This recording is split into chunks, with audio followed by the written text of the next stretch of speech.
I will prove to you that God exists if you first prove to me that your taste buds tell you the truth that the milk is sour. Can you prove that? Can't prove that.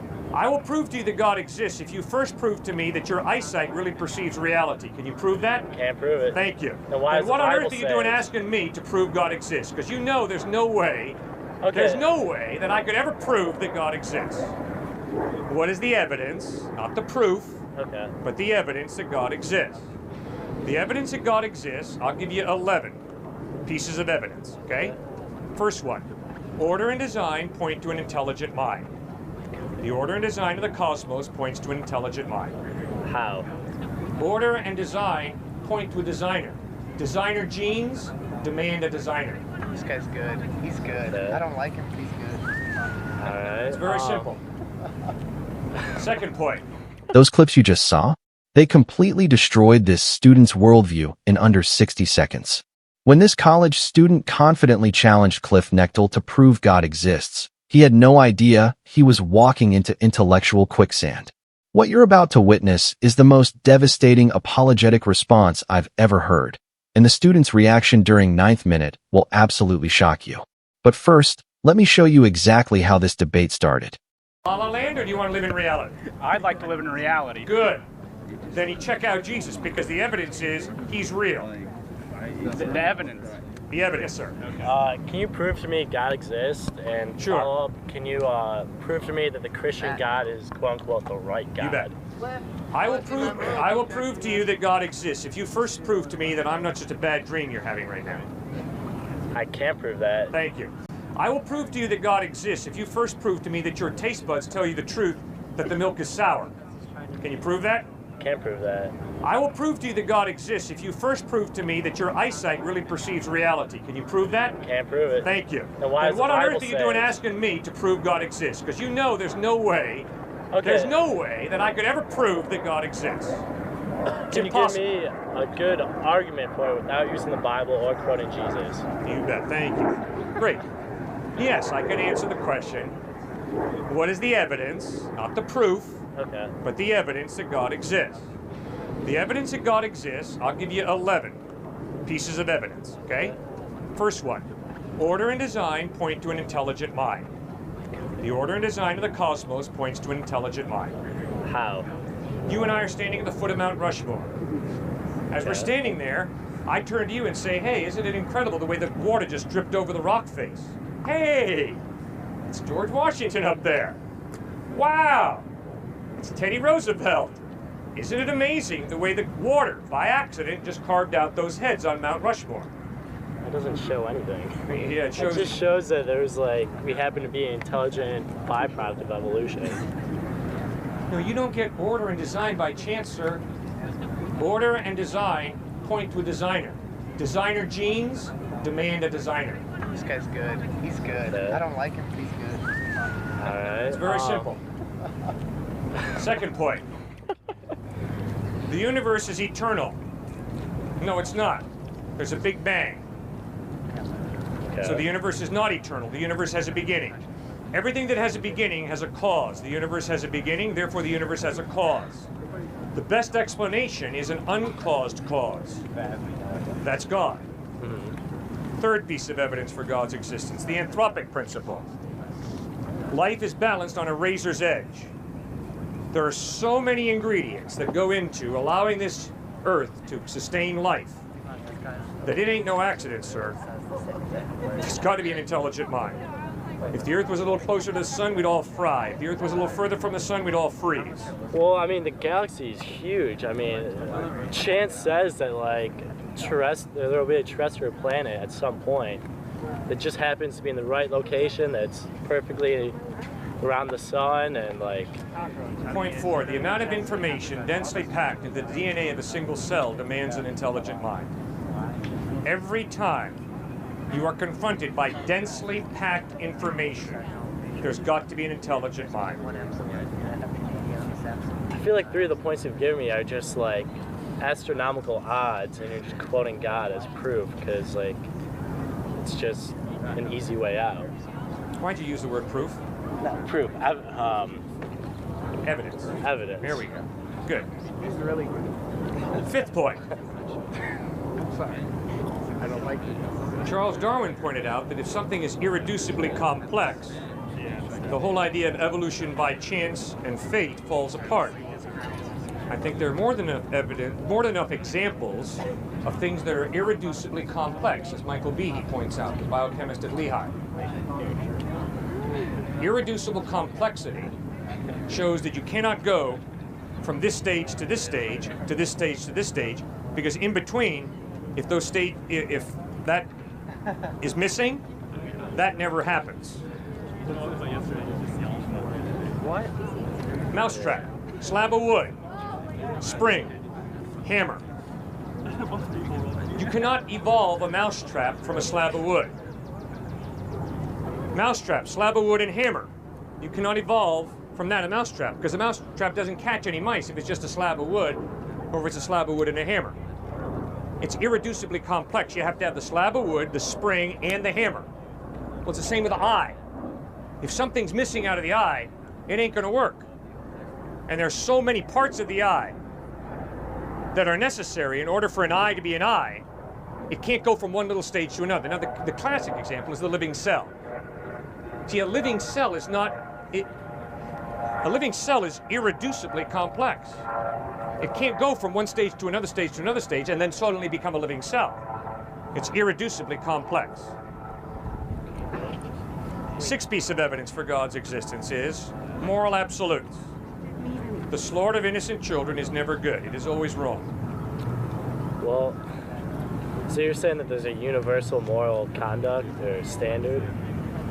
I'm saying that there are moral absolutes. Okay. The only way there can be is if there's a God to create them. If there is no God, it's all relative. A moral absolute, you said that the children, I'm sorry, what did you Slaughter of say? innocent children is absolutely evil. Okay, well what about the rape and selling of innocent children? Is that morally completely like evil as well? Because I can point to numerous accounts, numerous occasions where parents are sold by their own children, you know? They're sold into slavery, and unfortunately, I'm from Toledo, which is known as, like, apparently last week I was told by a group that Toledo has a lot of human trafficking in the area. And I say that, like, that is morally, like, wrong, and I agree, but I never went to a church. I think it's wrong to sell people because you're born with not a God-given right for freedom, but a given right by the government. Okay, great If point we were you're born, raising. if we were It's born totally in irrelevant to Arabia, Totally irrelevant. I am not standing out here talking about churches or religion. This gentleman asked me, what's your evidence for the existence of God? Sixth point is, moral absolutes demand a moral lawgiver. Now, if you believe there are no moral absolutes, you're a moral relativist, then I don't have a point to make. Okay, and then point 7. Okay? But I think every atheist friend of mine has moral absolutes. Because every atheist friend of mine looks into the face of the person who abuses children and says, you should not have abused that child. And when my atheist friend uses the word should, they're appealing to a standard outside of us and acting as if it's real. And the only way it can be real is if there is some God to create and to fight it. or society. Seventh piece of evidence for the existence of God is love. Our experience of love tells us that there is more to reality than simple matter and energy. There's this innate human being ability that we people have to genuinely care. Eighth piece of evidence, is that where we're at? 8? Right. Eighth piece of evidence is rational minds. Your rational mind points to a rational God. Why? Because it's preposterous to believe that the rational comes from the non-rational. It's ludicrous to believe that the rational comes from the irrational. And that's why Charles Darwin in 1883 wrote a letter to a man named Mr. Graham, in which he writes, if it's true that our minds are simply highly developed monkeys' minds, why do we trust them to tell us the truth about reality? Would you trust the thoughts of a monkey? He's struggling with epistemological nihilism. You can't know anything, because your mind is an accident. It comes from the irrational. No, your mind is not an accident. Your mind is so complex, it's amazing. It's far more reasonable to believe that your mind comes from a rational being than it is to believe that your mind comes from the irrational. Ninth piece of evidence. You as a human being have an innate drive for meaning in life. You're always attaching meaning to your life, so are we all. The only way there can be meaning is if there is a God who created you for a purpose. No God, life is ultimately meaningless. I mean, what if someone says there is no meaning to life, or like? Then I have nothing to say. But you know what? You got to be doing. Okay. If life is meaningless, you got to be committing suicide. Because your life is totally insignificant. I've heard this argument. Okay. Yeah, well, Camus made the argument, okay? Camus said, Albert Camus, the great French atheistic existentialist philosopher, said, the only question modern man must answer is, why not commit suicide? Now, maybe you're going to choose not to, fine. But if you're going to genuinely tell me that you don't believe God exists, but you've never seriously considered suicide, you're not being intellectually consistent and honest. That's Camus' point. I agree with him totally. Oh, you're good. Okay, so what's the point of a God? See, if you the believe innate in a drive God- for meaning in life is an indicator that God is left within you and within me. You're created for a purpose, and you have this innate drive for meaning and purpose in life. But where does that drive come from? Is there anything to satisfy that drive? 10th piece of evidence for the existence of God is the historical resurrection of Jesus Christ. The historical evidence is he really died, he was really buried in the tomb of Joseph of Arimathea, his followers dispersed in despair and disillusionment. 3 days later, he appeared risen from the dead over a period of 40 days to over 500 people who saw him at different times, in different places, risen from the dead. So those are 10 pieces of evidence, not proof, evidence that God exists. That's why I believe God exists. What was the 11th one? I forget. There are a slew of other ones, but... All right, here's the 11th one. For me, because I've never seen life come from non-life. And do you know what an atheist is believing? An atheist is someone who believes life comes from non-life. You talk about a blind leap of faith.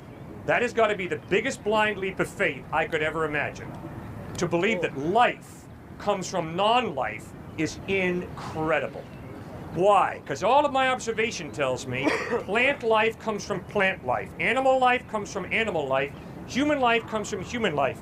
You never once get the animate from the inanimate. Never. But an atheist is someone who says, oh yeah, but there's one exception to all of this, Cliff.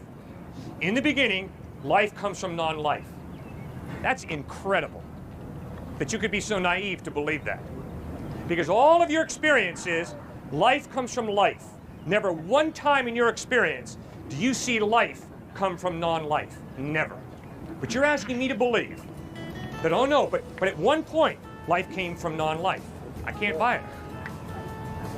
That's why I believe there's a God. If this debate strengthened your faith or challenged your thinking, you're going to love what's coming next.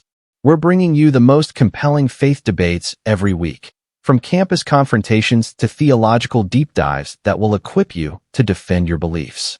Hit that subscribe button and the bell icon so you never miss these powerful encounters. Your faith journey deserves this kind of intellectual fuel. Subscribe now and join our community of 220 believers who are growing stronger in their faith through these debates.